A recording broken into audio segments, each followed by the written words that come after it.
You're listening to Cinema Rex. It's an Iranian film podcast, episode 49, Sheeple, مغزهای کوچک زنگ زده by Houman, Seyyedi. What do you think of the title? That's another film I think is a terrible title. I don't like the English title or the Iranian title. I think they're both terrible titles. No, I find it very misleading. Yeah. Sheeple has like deeply political connotations. Yeah. Which, I mean, like the idea of someone being a sheep is less politically charged than someone being called Sheeple. Yeah. Throughout history, there's been the idea of like the shepherd and the flock. Yeah. And that being a metaphor for leaders. Yeah, but and Sheeple is a different term. Yeah, Sheeple just means like you think you're gonna watch a movie sheeple. about you think you're gonna watch a movie about like cults and like conspiracy theorists. Yeah, I always kind of just assumed, based on having read the log line like a couple years ago, I assumed that it was just like a mistitled thing. Like I didn't think the film was going to be about cults. I just didn't realize what the Sheeple was. Then watching this movie where the theme is sort of stated right off the top, you know, I get confused. Durud bar shoma dustan aziz. This is the Cinerex podcast where we talk all things Iranian film, cinema, art, politically charged titles, sheep, leaders, flocks, sheeps, shepherds. What else do we talk about? Rainbow hair. Rainbow hair. I'm Kaveh Mohebi. And I'm Farhan Moradi. And as you can't tell by now, we are talking about Kiarostami's The Wind Will Carry Us this episode. No, we're talking about Sheeple by Houman Seyyedi. This was on my radar for quite a while. It's a 2018 film. Are you stressed out that we're not doing like Bacala off the top? Doing what? Hello, Farhan. How are you doing? Usually banter? If I just dive right into a story, I was thinking, I was like, are we going to do banter? And I was like, yeah, whatever. No, I've been listening to Tarantino's podcast. It's one of my 6 movie podcasts I listen to. And it just dives right in. Yeah, he hates banter. And I'm just like, I kind of like this philosophy. He just, like 8 seconds into the podcast, he talks about the movie. I thought you, when we first started, you were like, yeah, we do a little bit of banter or whatever, and then we dive into it. And now you're like, that's all out the window. Yeah, this is what doing 60 episodes over the course of 2.5 years is going to do to you. Yeah. Do I look like a mime right now, by the way? Don't ask visual questions on an audio platform. Oh, now you care about rules. You look like a mime. Everybody, you look like a mime. Farhan looks like a mime right now. Look at me, everybody. I look like a mime. Do you want to just dive into plot summary? I'm excited to talk about this film. Sure. Plot summary for Sheeple or مغزهای کوچک زنگ زده.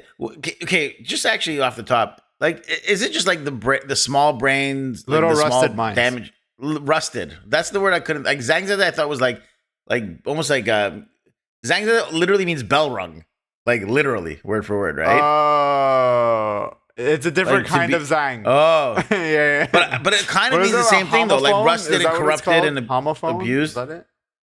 Yeah, how dare you? It is. Yeah, 2 or more words that have the same pronunciation but different meaning. So what's the literal reference to zang zade? It means rusted? Yeah. Okay. Actually, it's not a homophone, it's something else. Because homophone is 2 words with different spelling that have the same sound but mean different things. Listen, I don't really like to associate with homophobes, so I don't know the definition.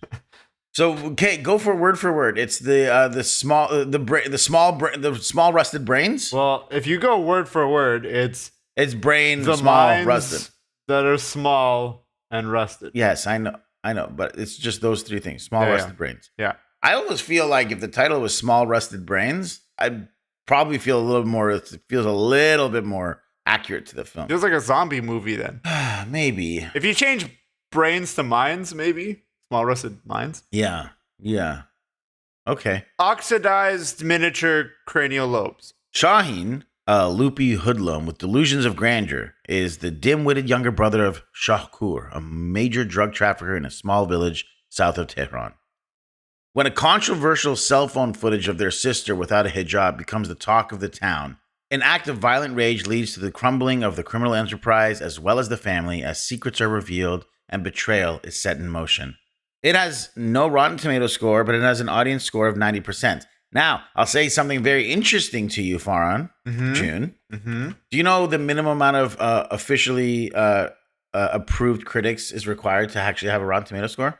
Is it? Don't Google it. I'm not. Is it like 10 or 15? 5. Oh, okay. This has 4 reviews by approved critics. And each 4 of those have given it a tomato. They've given it a pass. Oh. So if this just got 1/5 review, if anyone's listening there is an accredited, approved critic for Rotten Tomatoes, and you review this film, it will officially get its Rotten Tomato score. And depending on how you vote it, it will either get 80% or 100%. That's crazy. So it's at a minimum 80%, and with a possibility of being 100%. How do we unless get more approved? people start voting. What do I want to know? You have to actually. I have like my friend Francisco is approved. Can we get The approved? Portuguese guy living in Australia who listens to this like religiously. Hi, Franco. What's up? Franco, if you're listening, go review Sheeple. Yeah, give it a pass or fail, depending. I don't want to attack your credibility, but Give it a review. now we're just talking to specifically one listener. Yeah. So it's almost there. It could technically be almost be 100% Rotten Tomatoes score and 90% audience score. But I ask you, Farhan, what did you think of Sheeple? I don't get a June this week. Just drop down to. I've been demoted. I gave you June earlier in this true. podcast. That's true. Every Farhan has to be followed by a June. I want you to go first this time. I always go first. I'm curious. Oh, great. Okay, thank you. After you. What's really interesting about this film, the thing that really strikes out to me is how this and a film like this and a film like Mechi Shishonim or Law of Tehran or Just 6.5 really kind of paved the way for it's indicative of the next generation of Iranian filmmakers having arrived. Yeah, absolutely. And 100%. I feel like 100%. they look way more stylized. They look way more Hollywood. And my initial instinct is, oh, this is going to be to the detriment of Iranian cinema moving forward, because Iranian cinema has always been known by like the founding fathers of modern Iranian cinema. If you look at like the Kiarostamis and Panayis and all those people, it's like usually like they're McMahon. They're quiet, contemplative. They're a little bit like they're films that have they pack a powerful punch, but with a whisper, and they're softer films. Whereas these films, you can tell the influence of Kiarostami films, but at the same time, you can see like, oh, they're influenced by Michael Mann or Martin Scorsese, or like you see the Hollywood effect kind of bleeding in. Yeah. The strange thing is, I thought that my instinct is always to get a little bit nervous because I think it starts peeling away what is really beautiful about the fabric of Iranian cinema. And time again, so far as we've done this experiment, this Iranian podcast, I find that these films do not diminish in quality at all. Yeah. And I loved this movie. I want to talk about this movie in two parts because I want to first say this is also available on YouTube. If you just type in Sheeple full movie 2018, you'll find it on YouTube. Yeah. You might also have to sift through a bunch of like conspiracy theory videos. Probably. Now, if you type Iranian movie Sheeple, you'll get it. But I want to talk about this movie like with a major inciting incident that happens halfway through, and I want to like save that for like a spoiler section so that you don't get that spoiled, and then we'll talk about that. Yeah. I thought this movie was so good, and I think I liked this even more than Mechi Shishonim, which I really, really liked. And I'll get into the specifics why. I want to quickly say one thing with what you said when you're like, oh, it looks and feels more Hollywood in a lot of ways. As soon as the movie opens, the color grade, it's all like, when American movies set movies in Iran or Iraq or Afghanistan, it's like everything's like yellow and like overexposed. It like looked like that. It's like, there it is. Now I know we're in Iran. Again, it reminds you of Sicario or like Traffic. Yeah. Or those movies that there's like every part of the world will get like a specific color grade. Yeah. It's a very yellow movie right off the top. Yeah. Like rusted. It is rusted. Zangzadeh. Yeah. But man, the acting, if these Iranian actors were not just like confined to making Iranian movies, I think they'd be some of the best actors working right now. Like they'd be. Navid Mohammadzadeh is like, I think, becoming increasingly my favorite actor working in the world right now. Not limited to Iranian roles. He's so good. And he plays the role so differently than the character he plays in Just 6.5. Yeah. And Layla's brothers. Yeah. He's wearing like these like buck teeth dentures that stick his teeth out. That became like a character thing about this guy. And man, he's so versatile. He's so diverse. He's kind of reminiscent of what's his name, of Behruz Vossoughi in The Deer, like with the teeth and his look and his vibe. Yeah, I made a note that I think that he's totally influenced by that character. Yeah, and the funny thing about this character that he plays, he's the bumbling fool of the younger brother of a drug dealer. Yeah, Shahin is his name. Shahin might as well. It's very Fredo vibes. Like if you think of the Fredo dynamic with Michael Corleone in any of the first two Godfather films, either of the first two, you this dynamic of like younger brother complex, clearly inferior in intellect. He's the dimmer one. He's dim-witted. He doesn't have a grasp of how to like run the family, but has this like what's the thing complex? I guess not inferior complex, but he also just wants to be like he wants the whole thing with leadership. second sons, right? Yeah, and he's also he on top of being like Fredo in his characterization, he's also got the temperament of Sonny. Yeah. So imagine if Fredo had Sonny's temperament and he's second in line and he's just like constantly losing his mind. Yeah. So I was thinking there's a good chance that the director, Houman, Seyyedi, and Navid Mohammedzadeh were probably discussing characters like Fredo in their description of character. Mm-hmm. What was the one you just said that I totally... Oh, Voussouris in The Deer. Yeah. And honestly, tell me if I'm way off base here, but do you not feel that this was like the dramatized Michael Mann, gritty version of like a Samad character too? Yeah, I could see that. Like, there was some Samad in this, not in the comicable sense at all, but if they were like, we're doing a gritty Samad type reboot, yeah, because he was that kind of like fast talking, always had an answer, yelling at people, yeah, and you could even just hear in the affectation of his speaking that it's just like you could hear the dim-wittedness in his speak. It's, you know what I mean? I don't know if there's like a specific dialect regional thing that it is. It's just like Tehrani like lot. But it was the speed at which he spoke. Yeah. I had subtitles on, and at times I would have to like pause and rewind the subtitles just because he's speaking so quickly that I'm missing a lot of what he's saying, both audio-wise, hearing it, and reading it. The dialogue went so fast that it didn't matter if I was trying to listen or read it. I was like, wait, what? Like, eventually, through repetition of context and plot and characters and whatever, I figured out what's going on. For the first like 20 minutes of this movie, I was very confused. Yeah. Because I'm picking up, like, I'm missing every, like, I was maybe picking up 80% of the dialogue. Yeah. And there's so much information packed in there in so little time. And you don't know people's relationships at first, too. Yeah. So when they're talking, you don't know the dynamic. But that fast talking, like Samad reminded me, or I should say, I guess, Shahin reminded me of Samad in the sense that he always had a response for someone. He always was talking about, he's very rarely, despite being lacking intelligence, he very rarely was like without words. Yeah. He was very rarely left speechless. He always had something. It's that like weird slack-jawed yokel. Yeah. Remember you once referenced Samad as like he's a yokel, he's like an earnest? I felt this guy was like the slack-jawed yokel.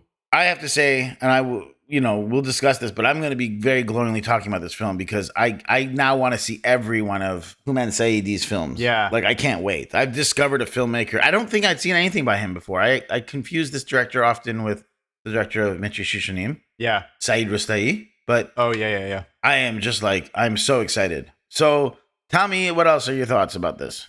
Yeah, similar to you. I really liked it. I thought right off the bat, I was like, oh, this is very different, very unique, very fresh. And you could definitely feel that the influences for this movie are very different than the Iranian New Wave stuff, right? Or the things that came out of the wake of the New Wave. Like, this is not a Farhadi film. This is not a Rasulullah film. This is very much a commercial crime action film set in Iran. And it's fun to see. The first half of the movie, I thought the setup was really interesting. It's cool that once we know who all the players are, then the movie starts to throw in little curveballs at the characters. And with each curveball that gets thrown in, you see how the characters react to it and how that leads to the next step and the next step and the next step. So in some ways, it reminded me a little bit of Farhadi in that the plot is constantly getting more and more complicated. But the problems are very good. Yeah, it's very good. The problems are very like Hollywoody, if that makes sense. Like their action, it's like it's big. It's not like just like arguments within family members and this person can't afford this and whatever. It takes that and it like cranks it up to 11. Yeah, that's exactly it's fun to see. That's exactly I thought of Farhadi too, because it does take these simple problems and then snowballs them through misunderstanding or miscommunication. And you could see this guy's influenced by Farhadi. Yeah. And he's actually worked with Farhadi too. He was, I'll go into behind the scenes as well about this, but he was an actor for many years before he was a director, who was in Fireworks, Charsham Basuri, which is one of Farhadi's films. But then it does take the Farhadi elements, but then adds The Departed to like a major set piece, essentially. And it becomes like this gangster thrill. And what I really like about this film, I feel like there's an oversaturation of telling drug stories. I'm kind of like, I'm fatigued on them. The movie's certainly oversaturated about zombies. Yeah. I meant just in like the social context of films. But I think like zombie movies, and just sometimes I feel like I've seen this story 100 times. So my hesitance towards watching this movie was like, oh, it's another drug movie. Like I'd read the log line. Yeah. What I found was really interesting and surprising was how little of it is actually about the drugs. Yeah. Especially when the set piece like the major dramatic set piece takes place 30 minutes in. Yeah. And I was like, oh, this is a family story again. It's another family drama about family dynamics and stakes and authority and hierarchy and betrayal. And I was like, oh, this is not about some guy trying to sell drugs. Yeah. And which I liked. This movie feels like if you took The Departed, The Salesman, and the movie Crank and threw them all in a blender, and then there isn't that much action. I mean, there's like one major one in the middle. How like high octane it is, and it's just like totally. go. Everyone's like yelling at each other. Everyone is like, It's entertaining. It definitely seeks out to a movie will seek out to have a mission and to try to accomplish something. And I think that this movie aims for a target and hits it spot on. Yeah. There's a moment really early on when this younger brother, Shahin, is telling his older brother, Shakoor, that he wants to like have more authority and why don't you trust me with this and this? And they find out that their youngest brother, who's almost like a teenager or like a young kid, had been stabbed by another fellow kid while like roughhousing, essentially. And he's been cut. Well, we don't know who stabbed him. Yeah. It's assumed that it was roughhousing with a kid. Yes. But I'm talking about the context of the scene. He says, this kid did it. Yeah. And he's like, you want more responsibility? He's like, yeah, I'll take care of it. He's like, here. And he's like, cut the ear of the person that stabbed it. And he brings out this like 12-year-old kid. It's so tense. Yeah. I was like cringing because Shahin like grabs the guy and he's like, you could see his moral dilemma in this moment where like Shahin is like, I don't want to hurt this kid. This is my chance to show myself. This is my chance. And he grabs the knife. And this is, I think it is 10 minutes into the movie. It's not really a spoiler, but it's important to discuss. He brings the knife right up to his ear, but then can't bring himself to do it. Watching that scene and not knowing, like, I was just like, oh my God. Like, I like did that, like cringy. I thought it was going to like happen. Yeah. Because I don't know where this guy's like loyalties lie and like what his morality is. And and he almost does it. He really comes close to doing it. Yeah. Right off the hop, you're like, oh my God, this is an intense moment that is like, this film grabs you and by the leg. By the leg? Anyways, whatever. He grabs the balls and just like, chutzpah, I won't let you go. I also like that, like, the dynamic is like the eldest son is essentially the patriarchal leader, and the father, their father, is this like useless, sort of out of touch, opium addicted guy who just sits at home. And at one point, like Shahin even says, like, why'd you even get involved? Just sit there and smoke your opium and don't get involved with these things. Like, why are you going out and talking to people about different things? Because remember, the father owes money to some. And it's just like, oh, damn, this dynamic's so interesting. Even like the actual patriarchal leader, the father head, is like way lower in the status of this family. Yeah. It's really interesting. Yeah, it's almost like the oldest brother and then the middle brother and the youngest brother are next in line. Yeah. Maybe even I would argue the youngest brother is the next in line, and then it's the middle brother. Yeah. Then it's the mom, then it's the sister. And then the dad. I also love his posture. Nabi Mohammed has this like hunched over kind of posture to the way he walks. Yeah, and like slimy bangs. Yeah. The bangs, the thing's interesting too. He has this scar that you don't realize the you origin want to talk about it later. Well, no, I'm not going to talk about the origin, but like he has this like little physical character quirk. He's so embarrassed about the scar. He's always pushing his hair in front of his forehead to cover it up. And I noticed that really early. Did you see the scar early on? Yeah. Really early on. Okay. I saw like a glimpse of him, like, oh, he's covering up a scar. And I was like, oh, that's really interesting. And I didn't think they were ever going to go into more of the detail of what happens with the scar or like why he has a scar. When I was watching it, when he kept like adjusting his hair, first I was like, man, this guy has such a stupid hairstyle. Like, why am I supposed to take this guy seriously? And then I was like, well, you're not. Maybe it's, I know. I was like, maybe this is like a weird decision by the hairstylist. And then you see him like doing it intentionally, and at this point he's been like knocked down a peg or two a few times, and I'm like, oh, okay. There's like something going on here. We're supposed to be like see this guy as like weak or whatever. I have to say, I find it crazy that you analyze movies to that extent and not let yourself just get escaped in the story. that you're thinking about the hairdressers. I can't turn it off. It was like 2 minutes into the movie. The first glimpse we got of him, I was like, what the hell is this hairstyle? It's a strong recommendation from me. Francisco, if you're listening, specifically you, go watch this on YouTube. Cut off the podcast and come back to it. But I really, really love the film. I think at this point on there's a major turning point at 30 minutes in that we should we're gonna like leave for a spoiler mark here. If you've seen the film, continue listening. If you haven't, I strongly listen. Barn, is it a strong recommendation from you as well? Yes. Okay. Best movie ever? I guess we'll find out when we get to our ratings. Best movie ever. All right. Spoilers from here on out. If you want to avoid spoilers, jump ahead to 40 minutes and 37 seconds. It is revealed to be a bit of a bluff, but I was so shocked in the moment when the youngest son takes it upon himself to choke his sister to death. Yeah. At the 30-minute, because what has happened, as I mentioned in the log line, is cell phone footage has come out about their sister essentially showing her multicolored hair, her ponytail, to a guy in an SUV, in a car. Mm-hmm. And it's like this phone is being passed around like it's a sex tape, essentially. Yeah. Culturally, it's the equivalent of that. Which I think it's supposed to be a stand-in for a sex tape. I think so, too. I mean, if you have a thought on that, go to that, too. But I have a deeper analysis thought on that. Yeah, so do I. But essentially, this footage has come out of the sister being immoral, essentially, which is what they say in the film is showing her hair. That could be like creative license for legal reasons for like letting this film be screened in Iran or whatever. Yeah. It's brought them such shame that they don't realize, because there was going to be a chassigari, there was going to be a guy coming by and proposal and uniting these two families. He doesn't show up, and it's because this woman has brought shame to him and the family and everybody.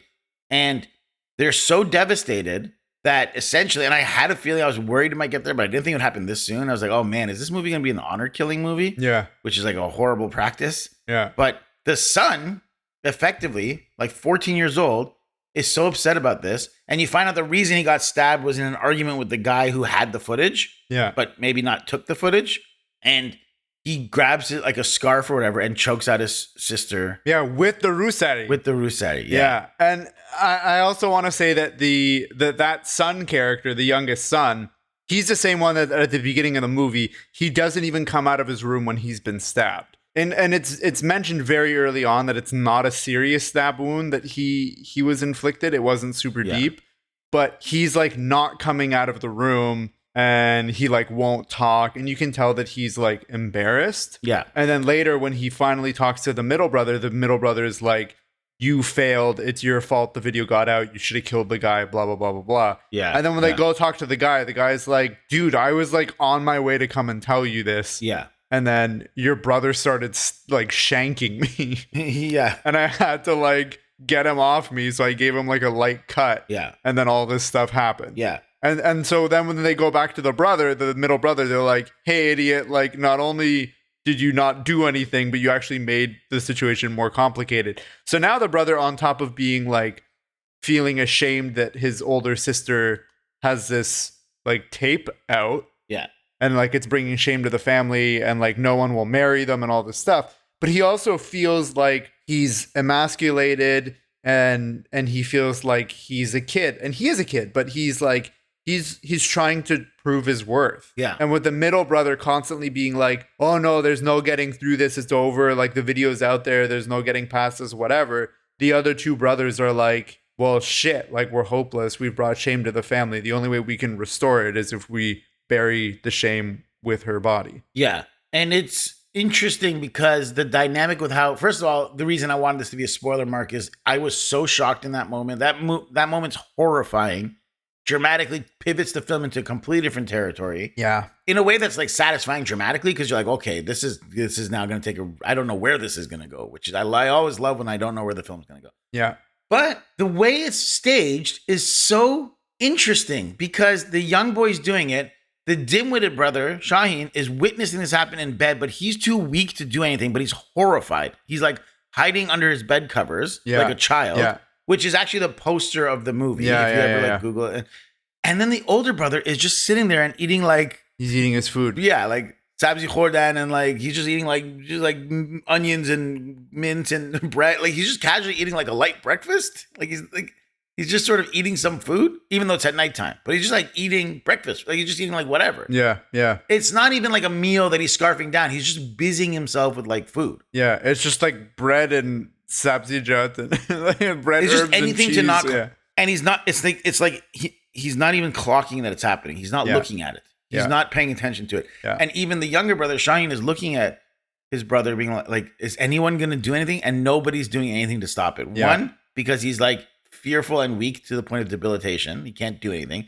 The older brother, because it's assumed he commanded his younger brother to do this. Yeah. The drug dealer brother. Horrifying scene. I don't know if he did. I don't think he did. Well, it's suggested that he did because then later, like he literally in the prison cell, he asks him. No. I thought in the prison cell he says that he's like, no, I'm going to say that I told him to do it. And then he's like, actually, I'm going to take the fall for it. And then he yells, I killed my sister. Because he's trying to get his little brother out of more trouble so that his brother can go home. Yeah, but I think there was a line though about like his like, is that why you commanded him to do that because you didn't think I was capable of it or something? Well, that was his assumption. That was his assumption. Yeah. But just by the sheer virtue of the guy not doing anything, you could suggest that the older brother, like this guy's like the patriarch, this guy's the leader of the family. Yeah, nothing happens without his say. Exactly. Say so. Exactly. And like that sets off a chain in motion now where there's a body they have to bury. What's his name? Shakoor, the older brother, is now arrested for, I guess, his drugs, right? Like that's why it's just so coincidental timing. Like it's the drug trade has just come to a standoff with the cops. Like it has nothing to do with the murder. They don't know about the murder, but the cops flood their home and their deal. One massive thing that we didn't talk about is that on top of being in the drug trade, the eldest brother Shakoor has a side business where he's essentially adopting children from people who don't want their kids and who can't he's running abortions. The shittiest orphanage in the world. Yeah. And like orphanages are not really a thing anywhere in the modern societies anymore. But this guy's like going in this like makeshift village that they've built south of Tehran, taking children from local farmers and other local like junkies and druggies. He houses them all in like a like a manger. Yeah, in a manger with the sheep. Very Christ-like that way. Yeah, and then all these kids, as they grow up and like consider him like a brother. Yeah, and they all end up becoming the lieutenants and the captains and the generals or whatever. He's essentially grooming these guys to become drug dealers, drug peddlers, and servants to his gang. Essentially. Yeah. The reveal with the scar was so cool. What caused the scar? Like no, when he like pulls the hair back and he shows the scar, I was like, yo, that looks cool. Because my first thought was like, how did he get that? I thought like, did he get like a BB gun? I thought it was like a massive BB gun to the head or something. Right. Yeah. And then I was wondering, I'm like, it's interesting because before you know what causes it, it's like dramatically, it feels like he has a target on his head too. Yeah. It essentially feels like he lives with this target on his like forehead. A little bullseye, yeah. It's a perfect circle, which you find out in like this really beautiful dramatic speech towards the end that as a child, he's been subject to abuse. Yeah. And his quote unquote father had heated up a Coca-Cola bottle and pressed it to his forehead. Yeah. Over like some schoolyard game shenanigans, like over a ball. He said over a stupid ball. Yeah. So the cops come arrest Shakoor, and Shahin is now trying to take this opportunity to like become the leader of the family. He wants to try to sell the brother's land. It becomes about like, nobody wants to buy the land because his brother owns it and his brother's in jail. And it's really interesting because at that point it's like you get the whisper from the father. Shahin discovers from his dad, whether or not it's true, because it takes a while to reveal it, is that their sister survived the attempted murder. Yeah. And she got up and walked away. And we don't see her for a very long time for the rest of the film. But man, it's just so many layers because the mother dies of grief, or she dies of a bad heart. Yeah. But she has a heart attack and dies. And now Shakoor doesn't know that his mother has died. He doesn't know that their sister might have survived. Yeah. And it's just like Shahin now has all this information, but doesn't know how to like enact it to like actually usurp power. Yeah. And he's trying to play all these cards at once, and it's tragic. And it's like if you ever played Pokemon cards, it's like the kid who spends all this time racking up like Charizards and Ivysaurs and whatever, and they don't have the cards they need to actually play them. So they have a hand with like tons of great cards, but like no way, like nothing to do with it. Or for the poker players, I don't know, you have like an ace, a queen, and like a jack. And they're great cards, but like if you have nothing else to play them with, like they're kind of useless. You know what I mean? It is so telling that the poker reference was right there, but your head went right to like, well, it's like you have a great Pokemon hand. Yeah. It's like in Batman Begins when. Yep. Okay, wait. Before we get to the scene with him and his brother in the jail, there's a couple other things that I mentioned. Yeah. What is the Sarbazi guy? Why does he give him the money when he comes back? He gives Shahin a bunch of money. What is that for? I think he'd asked to borrow. Is the Sarbazi guy one of the orphan kids who's grown up and now he's doing Sarbazi? So he feels like it might have been. It feels like there's a lot of history there, but no. Like a tax? He has, what is it? He has a mother, I think, because they talk about how they did Khasagari as well. Uh-huh. I think he asked to borrow money. He said, "Can I borrow $20 million or 20 million Toman?" Well, at the beginning of the movie? No. He asks when he finds out the kids are in the orphanage, but are next to like all these sheep, and the sheep smell. And he's like, "How do I get rid of these sheep?" And he's like, "You can't. We've rented this place. If you want to get sheep, you have to get rid of the sheep. You have to rent this entire place. Right? It's going to cost money." And so he asks the Sarbazi guy. Here's what I really like about Shahin. Yeah. Shahin like cares about one of these, the sickest kid there. Yeah. He's like, your brother has just said like he's no use to him, so whatever, let him die or whatever. And and Shahin shows up and he's like, no, this kid needs to be taken care of.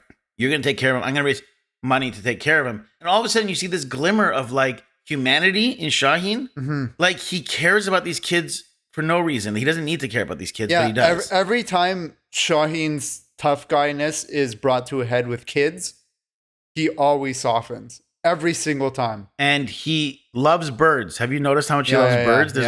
And he specifically likes freeing caged birds. He does it twice in the film. Yeah. And all of a sudden you get this like really interesting late into the film sense that like had his life not been in this, he would probably be a good guy. Yeah. Like it's like his anger and rage and frustration, and he is a toxic freaking dude. Yeah. But all of that is coming out of a sense of self-preservation and like the world he's lived in has forced him to become this way. Every single line of dialogue this guy delivers in the movie is shouting. Yeah. Which sometimes it's like a little grating, except for when he talks to the girl at the gate.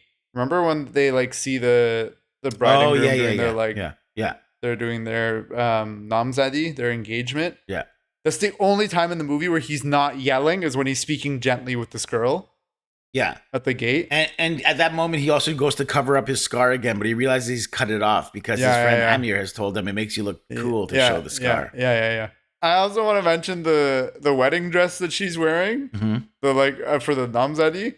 She kind of looks like a wizard because because she's wearing a rusari that looks like a the veil is like pointed, like kind of making her. It's also like a rusari.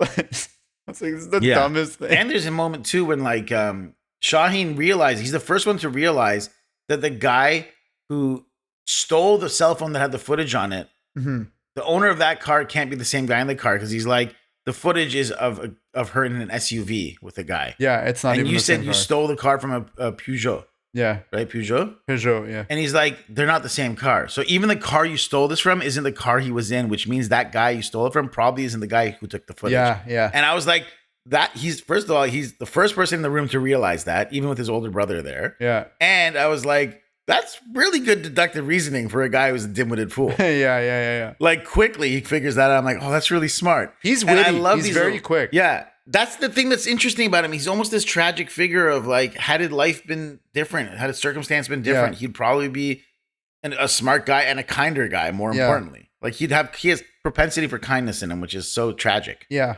I think his quick wit and his brashness is also what gets him into trouble.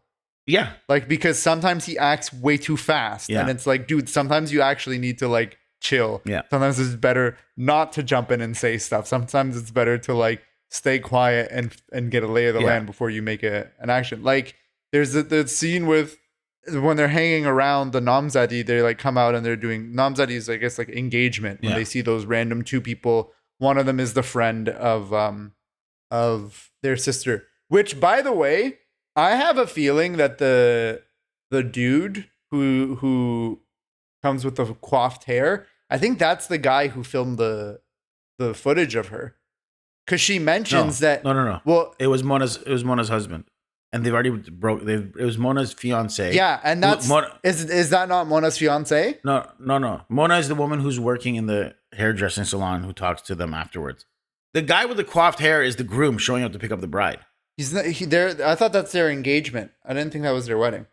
She's wearing. That's why I was like, oh, is that the groom? And then because of the fight, the wedding gets broken off. No, Mona was just the hairdresser working that day. So as soon as those two drive off, they go and interview Mona. Right.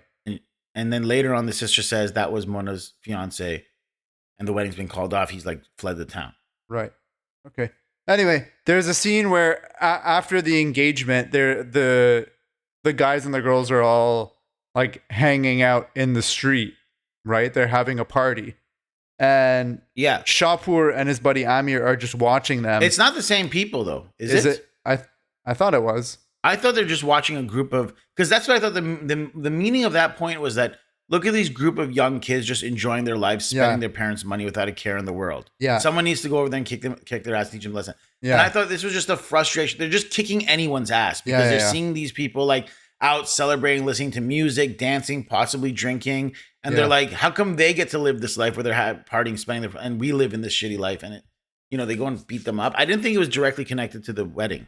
I don't know. I thought they were just other people. There's a scene where Shahin and Amir are seeing a group of young people from Tehran who are probably like lower middle class, but they're listening to music, they're dancing in the street, they're having a good time. And these guys are like, look at this debauchery. Yeah. This is shameless, whatever. Like, they have no shame. Someone needs to go and like beat some sense into them, beat some shame into them. But like, they don't stop to think about the fact that it's like, dude, you two are underfed, you're poor, you have no energy, you're high, you're druggies, you will not win this fight. And then they go in there and they get their asses kicked really hard. Yeah. That actor too, Amir, the guy who plays his friend, is so good too. Yeah, he's really good. There's something I might as well just say it now. There's moment to moment I found myself changing my mind on who the better actor was in this. I was like, best actor is this person. Then I'd watch another scene with a different actor. I'm like, oh my God. Like, there are so many good actors. Yeah. So many good performances. Yeah. The dad and the mom. Yeah. Well, oh my God. You recognize where the dad's from, right? What was he from? He's from Salesman. He's the pervert. Oh, you're right. Man, that guy's good in everything. Yeah, he's really good. You're right. He's so good in this too. Yeah, the last thing I was going to say was really interesting, like visual metaphors, was the cut to when they're like upset. I forgot what it was, and they all get like, it cuts to them like, at one point I forgot what the cut was, but it cuts from Shahin's face to like two brains, like sheep's brains being fried, like they're making pacha or something. Yeah. And I was like, oh, that's funny. That's like the brains are being fried or whatever. Yeah. But then also at one point when he asks later on, he asks the guy who's running this orphanage, what's that smell? And he goes, nothing. The sheep are dying. Yeah, they're which rotting. Is an interesting one for one. Yeah, but they're dying too. They're moving on, I think. Yeah. Because he's like, that's a reference to like, that's when things are really going bad for him and his family. It's just like, he's the sheep. The shepherd is in jail. Yeah. Without the shepherd, the sheep are just dying and going down. Yeah. You want to talk about the scene with the brother in the jail? Yeah, I want to. I will save it for a later thing, but that's a really great scene. Yeah, you talk about that scene. Well, there's a moment where he goes to visit his brother, and Amir's like, "Yo, you have to tell him that his sister might be alive and that his mom's dead." He's like, "No, I'm not going to do it." And then he sits down, and immediately the brother is like, "You're wearing black." Yeah. Who died? And he's like, "What? Nobody." Yeah. Why? He's like, "His mom died, didn't he? Didn't she?" And he's like, No, she's alive, whatever. He's like, "Okay." He's like, "What's going on with Shohreh? What's going on with Shohreh, our sister?" Yeah. And he's like, "Nothing." And then he's like, "What do you mean nothing? Is she alive?" He's like, what? No." Like immediately he's like, he's able to pick up the two things. And in his haste to usurp his brother, Shahin overplays his hand, pisses his brother off so much that his brother reveals that for all these years, he's been hiding the fact that he found Shahin as a baby abandoned and convinced his parents, took him in and brought him home and convinced his parents to adopt him and called him brother. And that reveal, I think it like totally cut me off guard. I was like, yo, I had no I did not think that was coming at all. And it kind of becomes very revealing too. It's kind of got that Jon Snow element of like the parents never loved him as much. And on top of that, you learn the next beautiful moment, which is that heart-wrenching thing where he has a confrontation with his father. He's like, why did you abuse me? Now I know why you abused me more than the rest of them, because I wasn't your own blood. But why did you abuse me so much? You know, like, remember that whole speech with his dad? Yeah, and he's like, you have no right to abuse someone else's child. Yeah, exactly. But you have every right to abuse your own child. Yeah, at least that made more sense in the context. But there's also a really interesting thing where Amir finds out. Amir says he never wants to know who his father was. Yeah. But then when Shahin finds out from his brother, he tells him, and Amir's first upset to be like, why'd you tell me? I don't want to know. But there's like a really sweet moment from a distance. You see Amir having like tea with this old man, which you can assume is the dad, and they have some sort of like reconciled warm bond. Yeah. So there's a glimmers of light and hope. Yeah. I want to talk about more specific scenes in detail, so let's just jump ahead. That's cool with you. Behind the scenes in trivia is the closing night selection of the first Iranian Film Festival in New York, which was in 2018. Ladan Zavand, who played the role of Shahin's mother, is a former addict in real life. She had been homeless for 56 years. Whoa. She spent several years in prison, and at one point she was sentenced to death, but the verdict changed. And I will say, she's such a good actor. Like, it was such a good performance from her. Yeah, she was amazing. I want to do, there isn't too much behind the scenes trivia I have, so I'll do a quick bio since this is the first time we're doing Houman Seyyedi. Yeah. He was born on November 29th, 1980 in Rasht, Iran. After completing high school and earning a diploma in graphic design, Seyyedi began his career by attending classes at the Rasht branch of the Iranian Youth Cinema Society, where he produced several short films. He subsequently moved to Tehran and enrolled in acting classes at the Karname Institute, managed by Parviz Parastui. So he was an actor for many years before he turned to a director. He had a minor role in Farhadi's Charshambi Suri. He gained prominence for his starring role in Bahman Tavakoli's debut feature film, Barefoot in Heaven. Parviz Parastui, by the way, you know who that is, right? Yeah. The mullah guy from Thing, the lizard. Lizard, yeah. Debut feature film, Barefoot in Heaven, which brought recognition to both Tavakoli and Seyyedi. His performance earned him a nomination for Best Actor at the Iranian Cinema Celebration Awards. After directing several short films, including 35 Meters Above Water and Bluetooth, I don't know the Iranian titles for those specifically, which earned him numerous awards at the Tehran International Short Film Festival, Seyyedi made his feature directorial debut in 2010 with Africa. The film won Best Film and Best Actress for Azadeh Samadi. In the video section of the 29th Fajr Film Festival, Seyyedi also served as the writer and editor for the film. His directorial works include Africa 13, Confessions of My Dangerous Mind, Rage and Roar, Small Rusty Brains, which is what the Wikipedia has it under, and World War III, which I have not seen, but I really want to see. It's one of his more acclaimed films. His film, Small Rusty Brains. Rage and War is the English title is Sound and Fury. Oh, okay, yeah. His film, Sheeple, was one of the highest grossing films in Iran during its 2018 release. Seyyedi's first foray into series productions was The Frog, a home video distribution series that received widespread acclaim and became the highest rated Iranian series on IMDb. In addition to his work in film and theater, Seyyedi teaches acting at his own academy, mentoring aspiring actors. Last thing I'll say, this could be under Festival of Cannes, but it can just go here too. After winning the Special Jury Prize at the 2013 Fajr Film Festival for his film 13, Seyyedi dedicated his award to then Iranian President Hassan Rouhani, describing him as someone who, quote, brought smiles to people's faces. Years later, during the 2022 Iranian protests, Seyyedi expressed regret for this action on Instagram, writing, "This stain will never be erased from me. I despise myself for naively taking a step towards a better tomorrow. I am ashamed of myself and will never forgive myself." What year was that he said that? 2022. What year did he give 10 years, big ups 10 years to prior, 2013. Rouhani? Okay. That's the end of behind the scenes in trivia. I understand. I mean, like, listen, I don't love that he did that, but not to make this a political thing, a political podcast, but I feel like if people are willing to change or see the light and move towards stronger morality, you have to encourage that behavior and embrace it, because that's it. Maybe he was just younger and ignorant then. I think Iranians need to be open to the idea that people who are towing the party line can change and can come to the side of the people. It would be a completely different situation if he had never said that second thing. Yeah. But he did, and he publicly did, and by doing it publicly, he's also putting himself at risk. Yeah. See, this is why I give Makhmalbaf a bit of credit, but there's a lot of people out there who, because for years he told the party line, will now claim you're off the case, Makhmalbaf. Yeah, famous hard-boiled detective. Yeah. Yeah, BTS? I have a couple things for BTS, yeah. So where did you find it? It was so hard to find BTS for this film. There are things that I noticed in the movie. Oh, okay. So one of them is the... Baran's BTS that may be wrong. Yeah. Corner. Baran's BTS that is also on the S. The BS and BTS. Yeah. The song that plays when the teenagers are partying is I'm Not the Only One by Sam Smith. Yeah, I remember hearing that. Yeah. Also, I don't know if this was done by accident. I suspect this was done intentionally. At first, I thought it was an accident, but it happens so much and it really fits the style of the movie that I think it's a stylistic choice. But there's two decisions made that are typically seen as a mistake, one in editing and on sound, and then the other one in camera.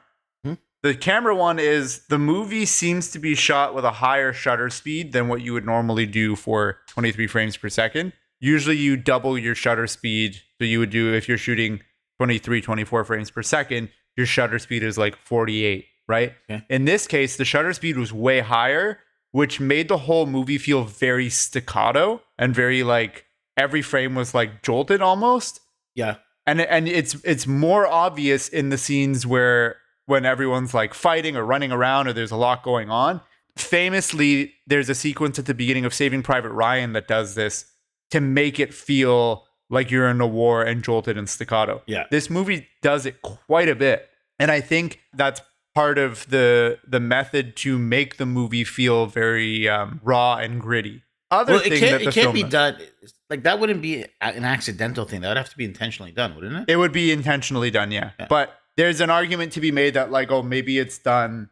Maybe someone like didn't check the setting on the camera or whatever. Because the first time I noticed it was when the movie starts, it's leading into their fight with the two big groups. And I think they shot every single shot slow motion. And when you do that, you have to increase the shutter speed. Because then if you're shooting at a higher frame rate, which you're speeding up to be regular speed, you have to increase your shutter speed. So then when you play it back at normal speed, it ends up looking jolted. But so that's what I thought at first. But it happens quite a few other times in the movie, even when it's not slow-mo, that I'm like, I think it's intentional. The other thing that I noticed, and you'll notice this in the first few dialogue scenes especially, eventually your brain kind of gets used to it. People's breaths are removed from the dialogue. People's what? Breaths. Yeah.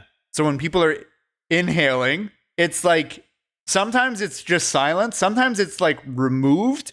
So it's like line. Like they're saying like 4 lines back to back in a way that's not humanly possible. Okay.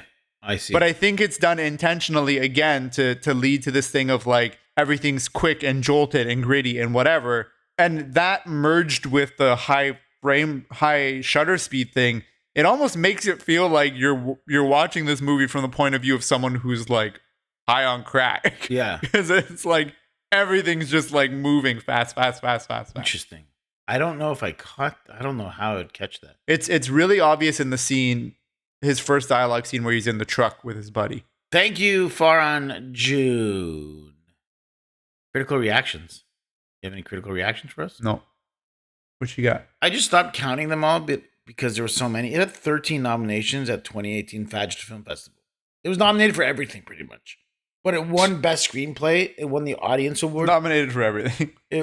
Audience Award, Crystal Seymour, Art and Experience Award for the director, and it won the Sound Mixing Award, too. Did you like the sound mixing, even though they took the breath away? They took your breath away? It took my breath away. At first, again, the first scene, I was like, whoa, what the hell? And then eventually I was like, oh yeah, it's pretty good. Riveting. Yeah. That took you on a journey. First I was like, what? But then I was like, oh. Also gone on to win a slew of prizes. Tallinn Black Nights Film Festival, Urban International Film Festival of Tehran, Iran Cinema Celebration, Hafez Ceremony, Iran's Film Critics and Writers Association, and so on and so on. It just won a lot of awards.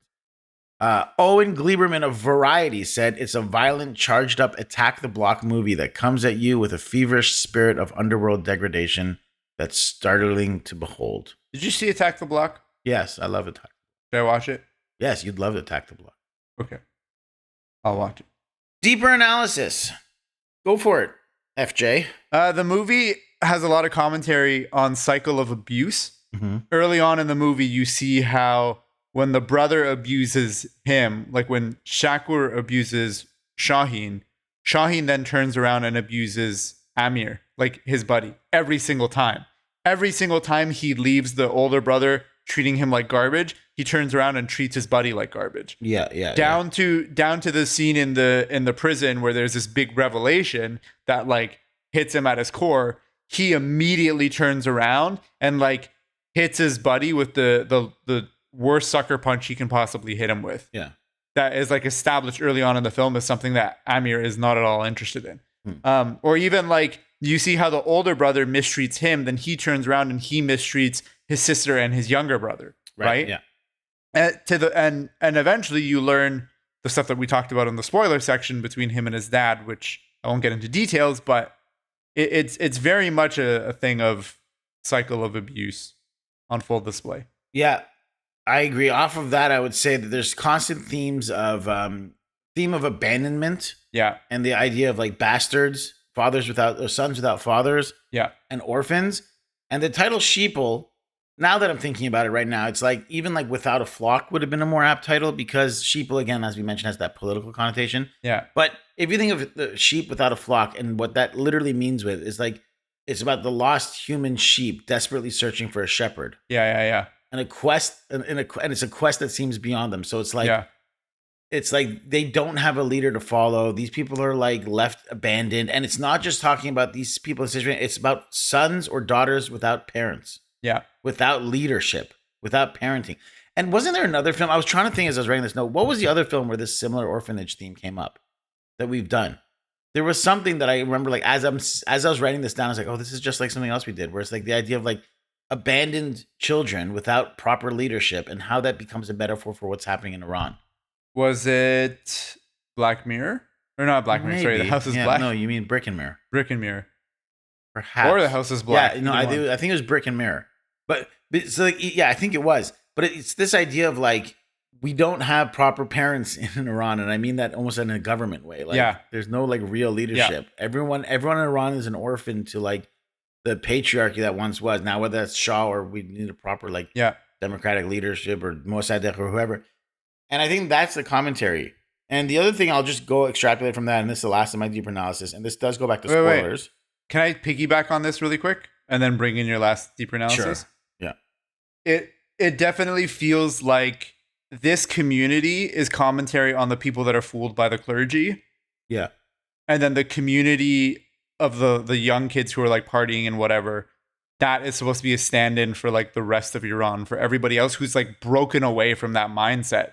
So in some ways, I can kind of buy the title of Sheeple, because really what it's saying is that this mentality of people who, because they're like religious in a sense, right? But they're also gangsters. You know what I mean?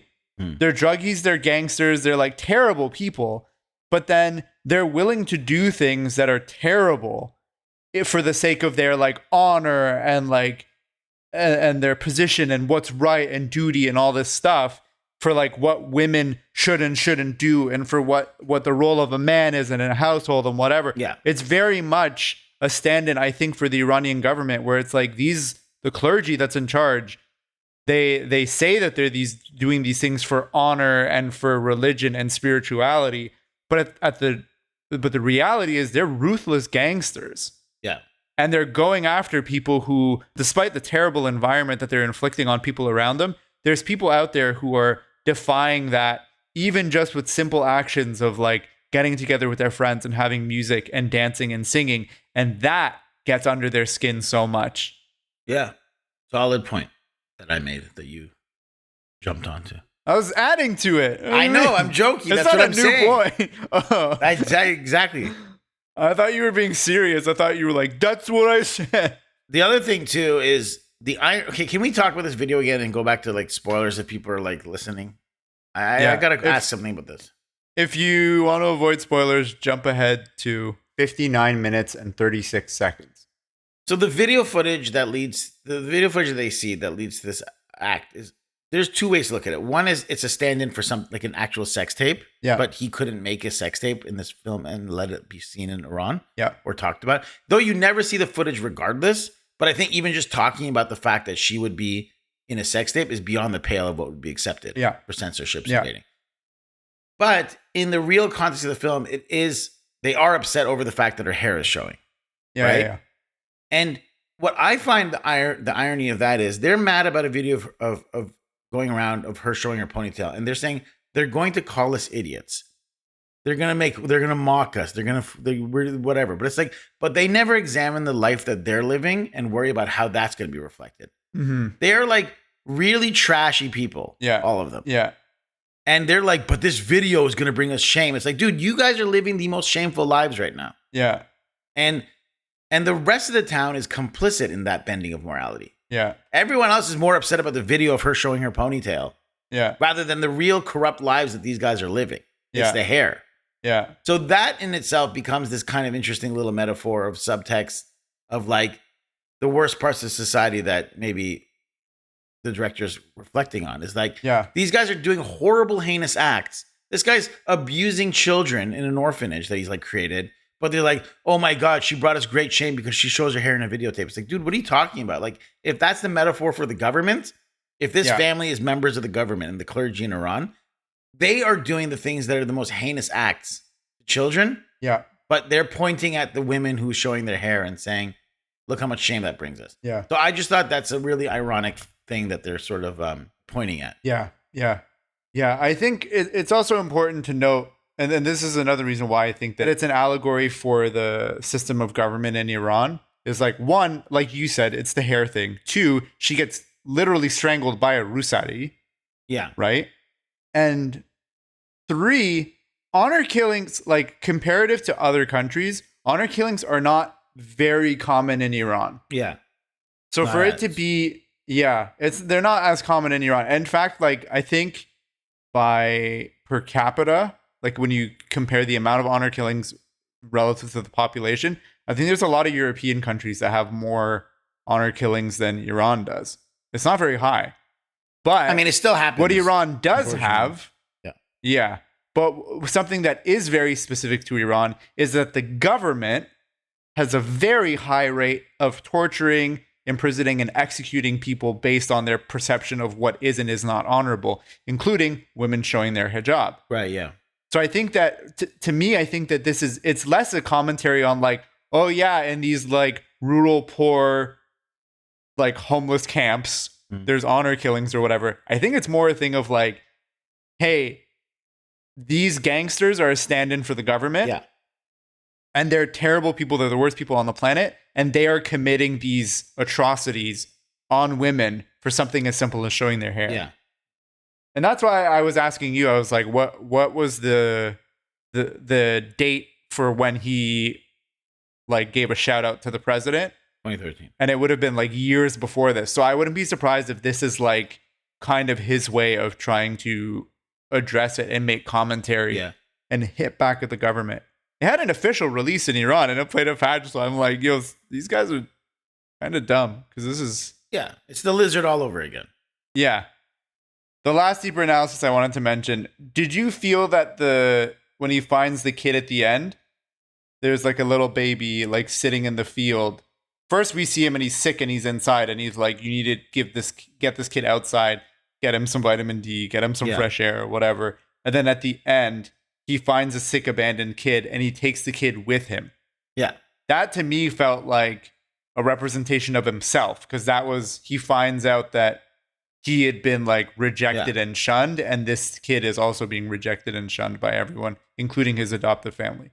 Did you see that? Did you feel that? Did you notice that? Yeah, I feel like his protective nature of the children has been running throughout the film, but then when he realizes what's happened to him, he wants to like this. If he can't solve all the world's problems, he wants at least this one cycle of abuse to stop for one person, and he can make it so it's like. At least for this one kid who's been neglected, I'm going to try my best to try to help this kid. But so for those reasons you said. Yeah. And he gets the kid to stop crying. They mentioned earlier in their film, they're like, this kid is dying and he like, no matter what we did, he won't stop crying. Yeah. Best scene. Go ahead, Farhan. My best scene is the first time we see Shahin and Shakoor together, where he's like, where's the guy who hurt our brother? I'm going to kill him. I'm going to cut his ear off. I'm going to cut his ear off, whatever. He's like, we're not even 100% sure who it is. He's like, I don't care. Bring me the suspect. He's like, all right, fine. Everybody come here. And he brings everybody over together to watch. He's like, my brother's going to get vengeance for our other brother. And then he's like, bring the guy who did it. And then they bring him over. You had mentioned this earlier. It's like a 9-year-old kid. And he tries to get him to that was your favorite cut his ear off and he won't do it. Yeah. There's a bunch of other ones that were pretty close. But I think because that one really set the scene for who all the characters were and the tone of the film, that was the one that like hit me the hardest, I think. I'm surprised it was that. I thought for sure you'd have the same one as mine. My for sure hands down favorite was the prison scene with the two brothers. That's my number 2. The whole discussion scene. I really liked it because I think every line of dialogue was like totally gripping. Yeah. But I also want to give 2 shout outs to the confession scene when the son is finally telling his dad, why did you do that? I want to hear why you abused me. And like you find out why he has the scar on his head, why it's a perfect circle. But also we haven't talked about this scene yet. When they're actually having the breakfast, him and Amir, after the raid and his brother's been arrested, him and Amir are eating food. And he's like, who's going to pay for this food? And he's like, I thought you were going to pay. I'm going to pay for what food? Like, my brother's gone. He doesn't have money. And he's like, no, go eat it. And he's like, starts stuffing his friend's mouth with the food. Yeah. But in that moment, he just hugs him too. They hug each other and they embrace each other. And Amir's like, to the rest of the restaurant, he's like, what are you guys looking at? But it's just like, these guys are so desperate. And you just see this moment where Shahin is, his only baseline that he knows is anger. Yeah. But he's doing it because he's right now hurt and scared. Yeah. And Amir just hugs him instead of like fighting back. Yeah. It's beautiful. That was a beautiful scene. It reminded me of the deer. Yeah, totally. At the end of the scene where he's hugging his brother. Or not his brother, his friend. Bob Affleck. When he's like, oh, not the ending. Oh, yeah. I mean the part where he's punching the wall and he's like, man, and then he like breaks down and then he hugs him. Yeah. Reminded me of that scene. Damn, that's poetry. The speech in the cell when the brother goes, my mistake was not breaking all of your teeth in when you would call my mother mom. اشتباه رو من کردم وقتی مادرمو صدا می‌کردی مامان نزدم دهنتو پر خون کنم. Means it to a certain degree. He's like regretting bringing this kid into his family. Yeah. But it's also such a heartbreaking way to attack someone. Yeah. When you called my mother mom, my mistake was not breaking all of your teeth in. Yeah. Like that's devastating line. I was like, yeah. That's like the most angry, poetic way to tell someone to fuck off. Yeah. The dad is saying that none of the sons have any humanity. Mm-hmm. And then Shahin is like, what? And you have humanity? No, my dear, I have no humanity either. If I had, I'd have raised the 3 of you with some humanity too. Favorite performance? Go ahead, Farhan. I put Farhad Aslani. Oh, he's so good. Who plays Shakoor. Yeah. I was back and forth between a few people, and ultimately I landed on him because of the like interrogation scene between the brothers in the prison. I was like, yeah, he's so good in that. Yeah. Up until that point, he's like very reserved. Yeah. But in that scene, you see him go through such a range of emotions and he kills it. He's also like, there's a scene when he first tells the guy to tells his brother, go ahead, cut this kid's ear off. Yeah. And you see him like twitching in his eye. Yeah. And he kind of has that affect he does throughout the film. Like a little thing. Yeah, he's got the scar over his eye too, right? Yeah. He's also been in like 2 other, he's been in Law of Tehran, Mechi Shishonim, and he's in Bin Layla's Brothers. He's like a very like well-respected actor in modern Iran. Yeah. Yeah. He's in everything. He's in a lot of stuff. I'm glad you said that. I can't just narrow it down to one. I have to give it to Navid Mohammed Zadeh because man, he just transforms himself. He's like the Daniel Day-Lewis of Iranian acting, I think. Yeah. He's every role we've seen him in, he's been a completely different person, like and unrecognizably different. Heartbreaking, still. Yeah. But like again, I have to give a shout out to Farid Sajadi Hosseini, who is the dad, who's also in Separate Salesman. Yeah. Ladan Zavivand, who's the mom, who's that woman I told you. Ladan, Ladan for 56 years, she was homeless. Yeah. But like, I have to keep going. Navid Pur Faraj, who plays Amir. Yeah. They're all really good. It's just, there are so many good performances in this movie. Yeah. Even like, we haven't talked about Marjan Itefarian, who played Shohreh, the sister. Mm. Her speech at the end is like really beautiful and heartbreaking. Yeah. There's a monologue about how the life she lives and how difficult it is. It's really good. Festival of Cons, where Farhan, take it away. I only have 2. Great. Some of the dialogue is a little too fast. I get it's a stylistic point. It just like made it hard to follow what was going on, especially in the first like 20 minutes. We talked about that. And then the other thing was the names of all the siblings are way too similar. There's a joke about it in the movie, though. Is there? Yeah, when the mother's like... I missed it. At one point when the mother and father are arguing about their kids and their lives, and he's like, and you haven't done anything important with your life. The biggest testament to like anything you've contributed to this family is he named every child in his family Sh. And like she complains about that. He's like, he's given everybody in this family a name that starts with Sh. That's his big test. That's his big contribution to this family. And that's realistic. Like there's totally. A lot of times people will find a theme for their kids and they'll all have like names that are like rhyming or the same letter or whatever. Yeah. But in a movie, it can get confusing when you're trying to juggle like 5 characters and the dialogue is moving so fast and you're like, wait, which sibling is that? Who's that? Yeah, that's for sure a complaint. I just don't love the title. I don't love the title. I was like, all this beautiful writing in it. I was like, you can't think of anything a little bit more. Yeah. Like honestly, Children of Men would be a better title for this movie. You know, it's already like, honestly, like talk about themes of like orphanages or children's or bastards or something, you know? Yeah. The Lion and the Sheep. Good name. Oh yeah, there you go. Lion and Sheep. Anything but Sheeple. My God. So that's my only con. Double feature lineup.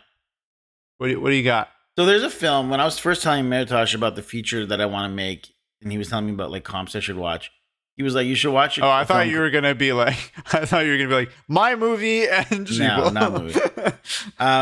There's a film called The Paternal House. It's called Khane Pedari, right? Okay. And it's I guess not as well known, but it's written and directed by a man named Kianush Ayori. Oh, Shahab Hosseini's in this. Yeah, Shahab Hosseini's in it.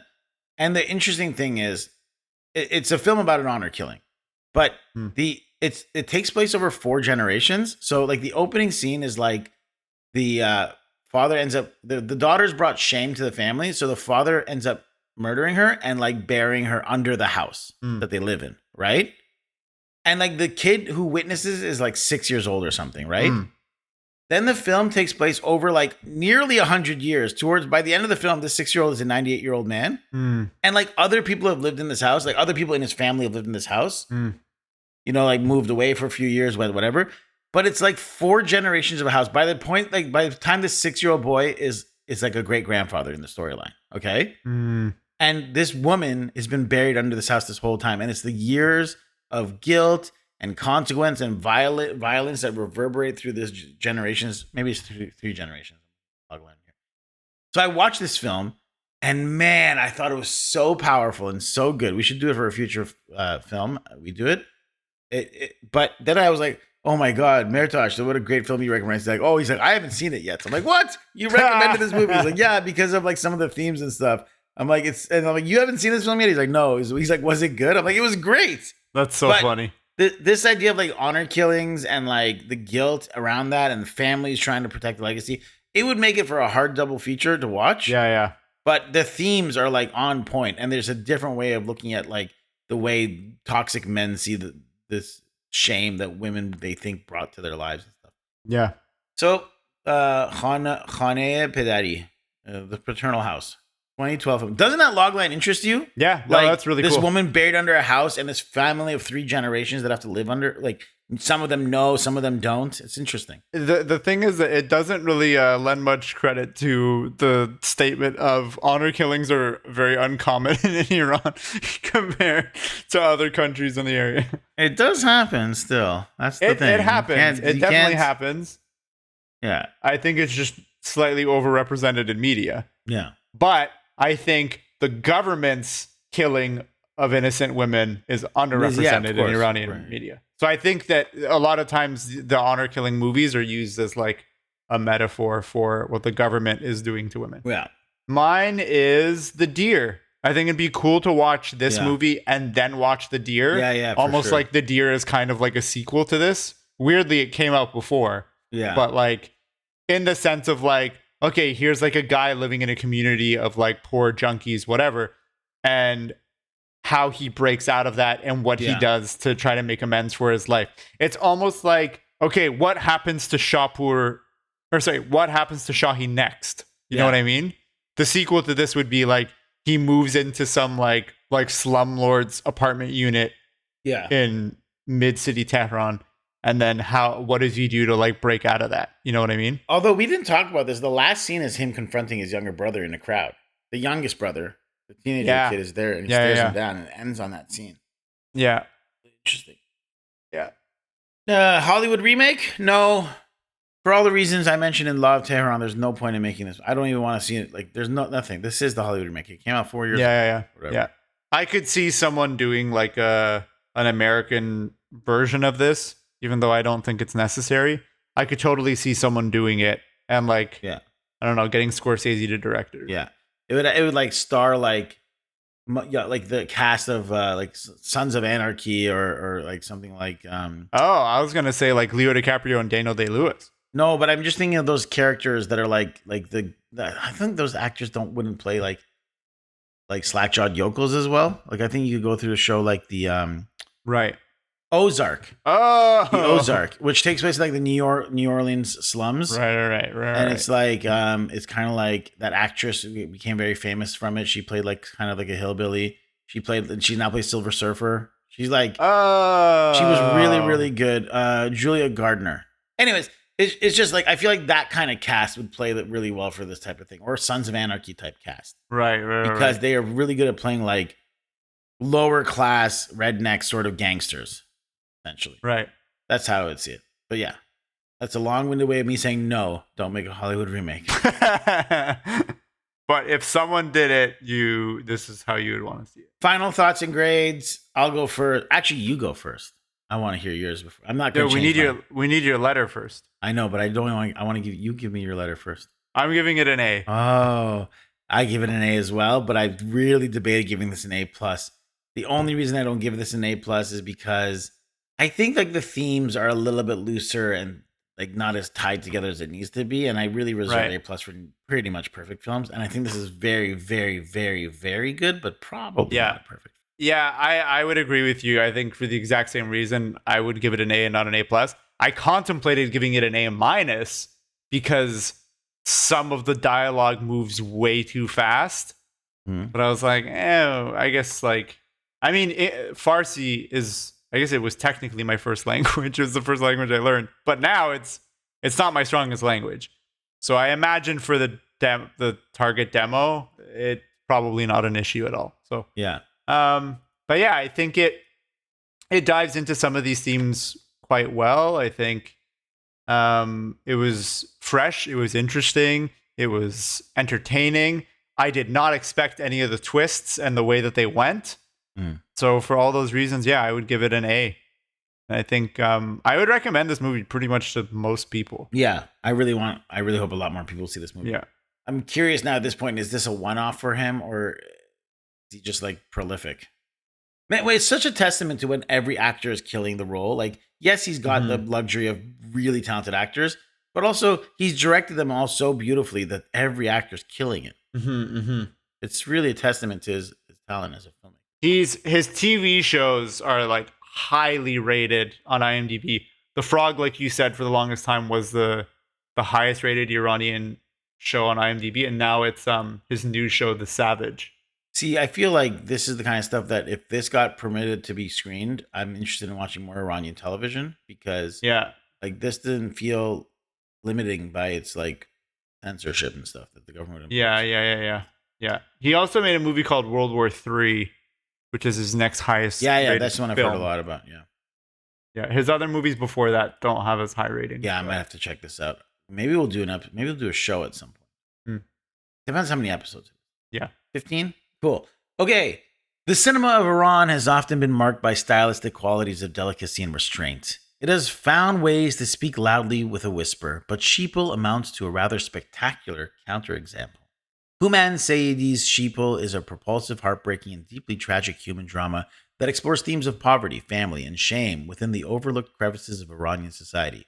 It's a story populated by characters so unlikable, so rough around the edges that it would be easy to dismiss them, but make no mistake, this is a striking and essential portrait of a side of Iran rarely depicted in its national. If filmmakers like Houman Seyyedi, Saeed Rustai, and Ana Lili Amirpour are any indication, the next generation of Iranian storytellers have arrived.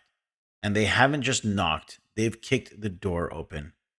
Sheeple isn't just a genre staple in the making, it's a masterclass, a bold new entry into the evolving pantheon of Iranian cinema. Farhan, June, thank you so much for talking about Sheeple with me. It's been Thank you, Kaveh.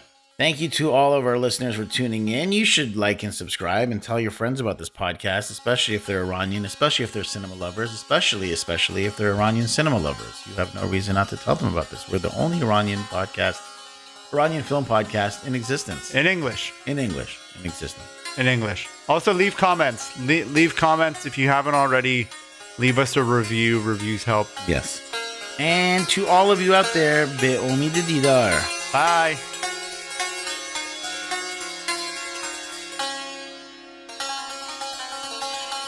Music for Cinema Rex was written and performed by Sohail Sadinejad.